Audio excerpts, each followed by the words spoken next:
Hello and welcome to Astronomy Daily, the podcast that brings you the latest news from across the cosmos. I'm Avery. And I'm Anna. It's great to be with you.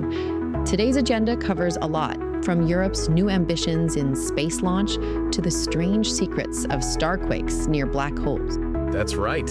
We'll also be diving into the very nature of time itself, searching for hidden stars that might host intelligent life, and looking at a new mission to monitor the dangers of living on the moon. So, let's get started. First up, there's big news from the European Space Agency. It looks like they're getting very serious about fostering a commercial launch market. They certainly are. ESA member states have committed over 900 million euros to the European Launcher Challenge. That's more than double what was anticipated. And what's interesting here is the strategy. This isn't about ESA directly funding the development of a new rocket. Instead, they're acting more like a customer, promising to purchase launch services and co-fund upgrades for private companies. Right, it's the shift from being the builder to being an anchor client. It's a model that has worked very well for NASA with companies like SpaceX. It stimulates competition and innovation. Exactly. There's a whole list of companies shortlisted for this, including ESAR Aerospace, Rocket Factory Augsburg, and PLD Space, among others.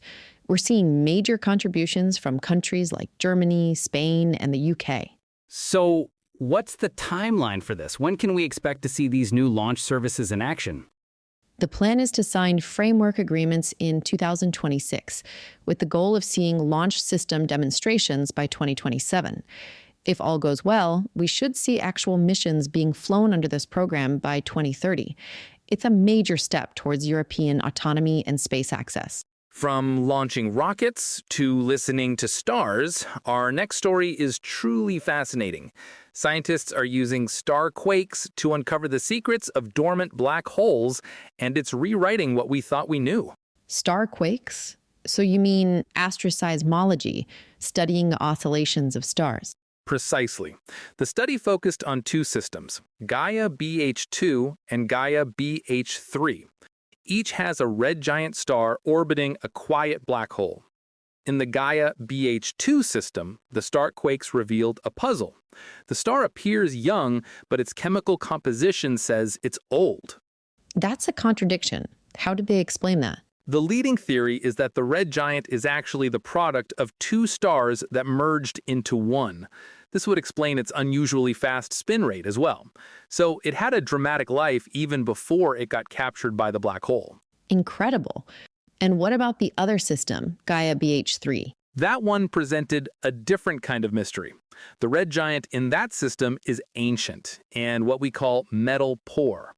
According to our models, it should be showing starquakes, but it isn't. It's completely silent. So our understanding of how these old stars behave might be wrong. It suggests that, yes, the research is a fantastic example of how studying these companion stars can refine how we measure black hole masses and reveal the complex, violent histories these systems can have. Well, from the complex history of stars to the complex nature of time itself, this is a topic that has baffled physicists and philosophers for centuries. As St. Augustine famously said, we know what time is until someone asks us to explain it. It's one of the ultimate questions, and a lot of the confusion, according to some physicists, comes from mixing up two different concepts, existence and occurrence. Okay, break that down for us. The universe as a physical object exists, but events within the universe don't exist in the same way. They happen, or they occur. The past isn't a place that still exists, and the future isn't a place that's waiting for us. They are just records and probabilities of occurrences. That makes sense.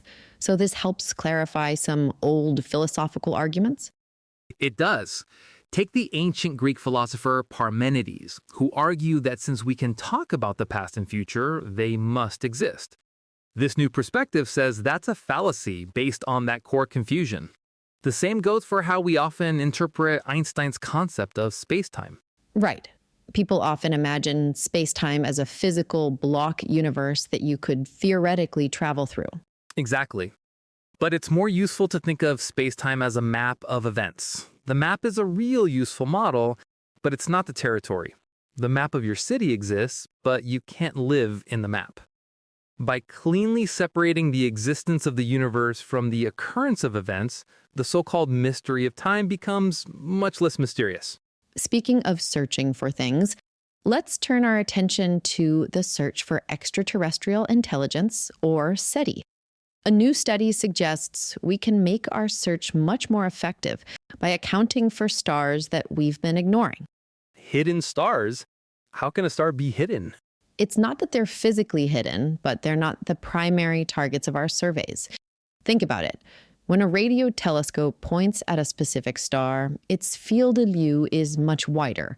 It inevitably captures data from countless other stars in the background and foreground. The study calls this stellar bycatch. Ah, I see. So we have all this data on stars we weren't even intentionally looking at. Precisely.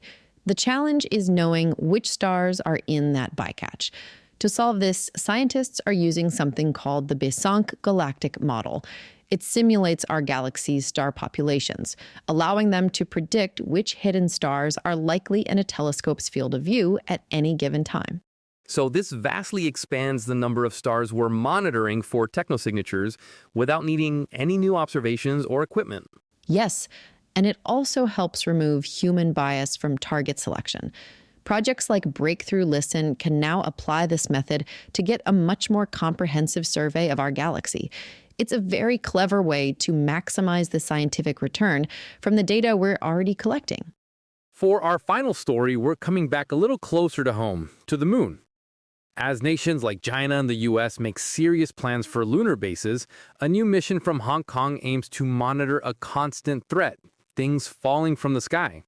You mean meteoroid impacts. We know they happen, but this mission aims to provide the first ever continuous monitoring of them from lunar orbit.